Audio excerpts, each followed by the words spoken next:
everyone, welcome back to SEM Hive. In the last video, we cleared up the difference between logistics and supply chain. But here's the next big question: what documents and terms do we actually use in logistics and transportation? Because in the real world, no truck moves, no cargo ship sail, no planes take off without the right paperwork.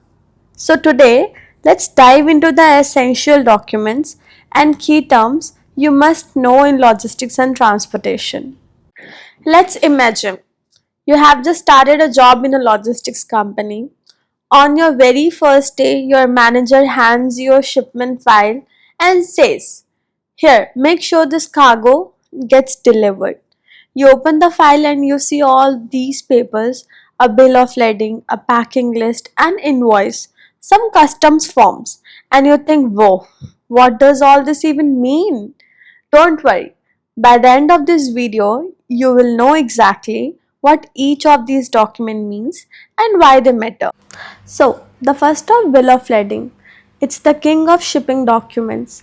The bill of lading is proof that goods were loaded on a ship or truck, a contract between the shipper and the carrier, and the document that allows the buyer to claim the goods at the destination. Think of it like the key to open your shipment. Without it, the cargo stays locked at the port. Second one is commercial invoice. What it means: the official bill of the shipment.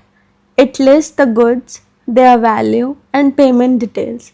It's used by customs to calculate duties and by the buyer to make payment. For example, like the bill you get at a restaurant, it shows what you ordered and how much you need to pay. Third one is packing list. What it means: a detailed list of what's inside each box. For example, when you get a food delivery, the slip shows 2 pizzas, 1 Coke, and 1 garlic bread. That's your packing list.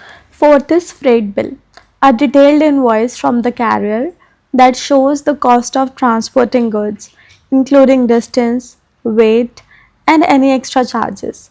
It's basically the transport company's bill. Think of it like the fare slip from a taxi. It shows how far you traveled, the cost, and if any tolls were added. Next is proof of delivery, a signed confirmation that the buyer received the goods. For example, when a courier asks you for an OTP or signature. Sixth is airway bill. It means a special document for air cargo issued by the airline, like your boarding pass for a flight. No airway bill, no cargo on the plane. Next is seaway bill. A seaway bill is a receipt for goods shipped by sea and a contract with the carrier. Unlike a bill of lading, it's not a document of title, which means the consignee can get the goods directly without showing the original paper. This makes delivery faster. For example, think of it like a prepaid movie ticket. You don't need to show extra proof. Your name is already on the list, so you walk straight in. Next is certificate of origin. A certificate of origin is an official document that confirms the country where the goods were produced. Customs use it to decide duties, trade benefits, or restrictions. Imagine a country say if the goods are made in Thailand, you pay less tax. The CEO is the proof that lets you claim that lower tax. Next is insurance certificate. An insurance certificate is a document that confirms your cargo is covered against risk like loss, theft, or damage during transport. If a container falls off a ship, the certificate is the proof you show to claim money back from the insurer. Next is export import license.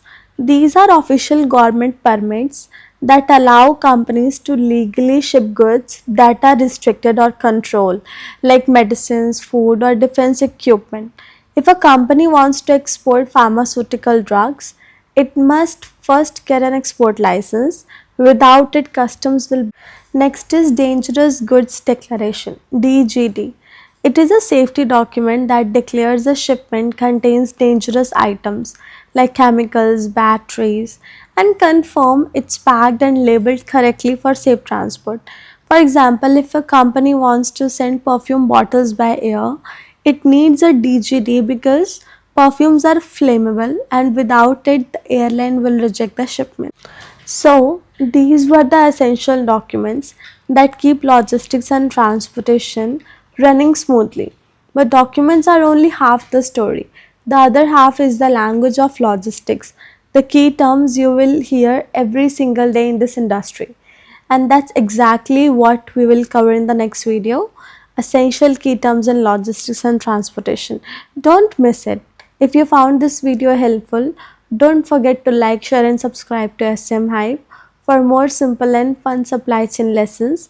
See you in the next video.